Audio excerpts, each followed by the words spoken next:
Assalamualaikum warahmatullahi wabarakatuh.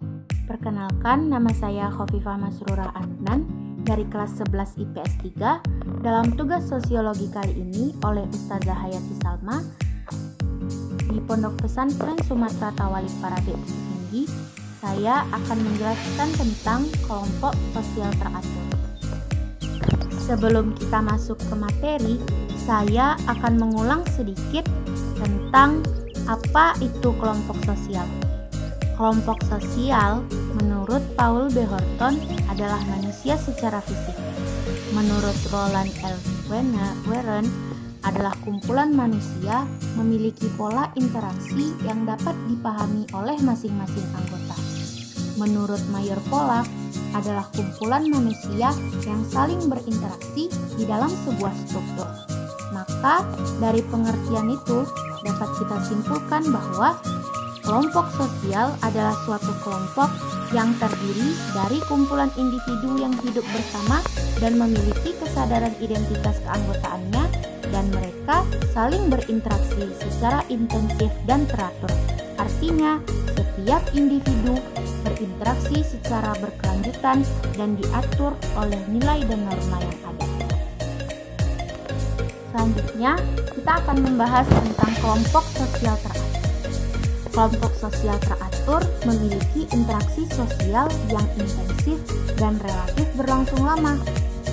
Kelompok sosial teratur meliputi kelompok primer, sekunder, formal, informal, in-group, out-group, Gemeinschaft atau paguyuban, dan Gesellschaft atau patembayan. Kelompok primer. Kelompok primer merupakan kelompok sosial yang di dalamnya terjadi interaksi antar anggota sehingga saling mengenal dekat dan berhubungan erat dalam kehidupan. Contoh dari kelompok sosial primer ini adalah keluarga. Hubungan antar anggota keluarga sangat erat, intim, dan penuh dengan kasih sayang, sehingga kelompok primer berperan penting dalam pembentukan kepribadian anggota kelompok.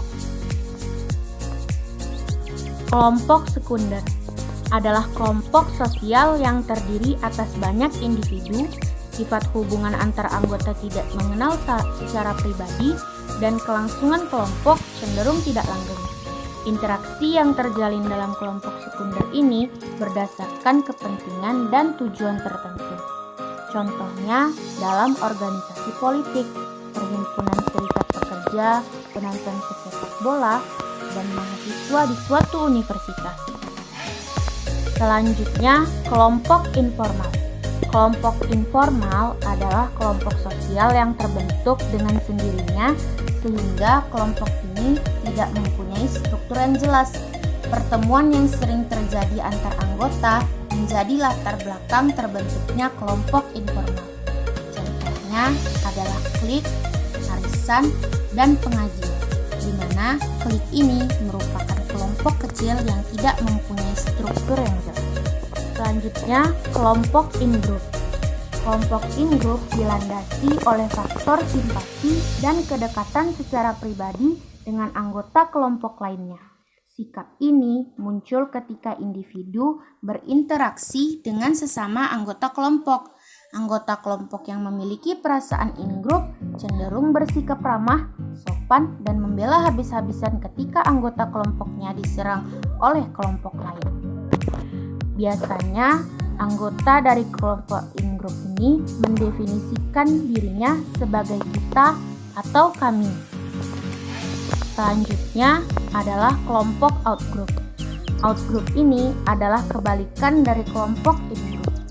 Jika in-group ditandai dengan adanya simpati, maka kelompok out-group ditandai dengan adanya rasa antagonisme atau antipati terhadap kelompok lain. Adanya perasaan antipati terhadap kelompok lain dapat berubah menjadi etnosentrisme, yaitu sikap menilai unsur-unsur budaya lain dengan mengacu kepada kebudayaan sendiri. Kondisi tersebut terjadi karena orang yang berada di luar kelompok dianggap tidak memiliki kesamaan minat dan tujuan.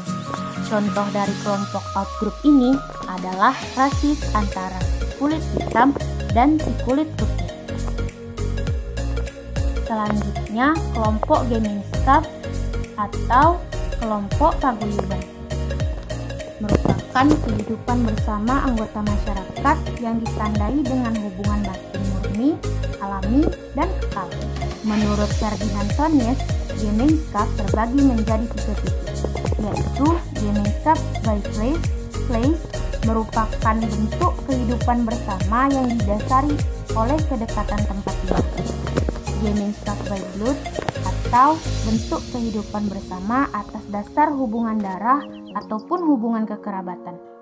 Dan gaming staff of mind adalah bentuk kehidupan bersama berdasarkan kesamaan jiwa, pikiran, dan ideologi.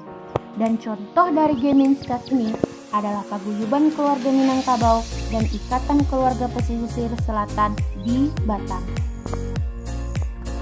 Dan yang terakhir yaitu kelompok Gesellschaft atau patembayan, di mana kelompok ini menunjukkan bentuk kehidupan bersama dengan masa berlangsung cenderung singkat. Hubungan anggota kelompok Gesellschaft bersifat public life, yang artinya hubungan yang terjalin terbuka untuk semua orang. Contoh dari kelompok Gesellschaft ini adalah himpunan mahasiswa teknik industri dan anak-anak SMA. Sekian penyampaian materi tentang kelompok sosial teratur kali ini. Mohon maaf apabila banyak kesalahan dalam penyampaian.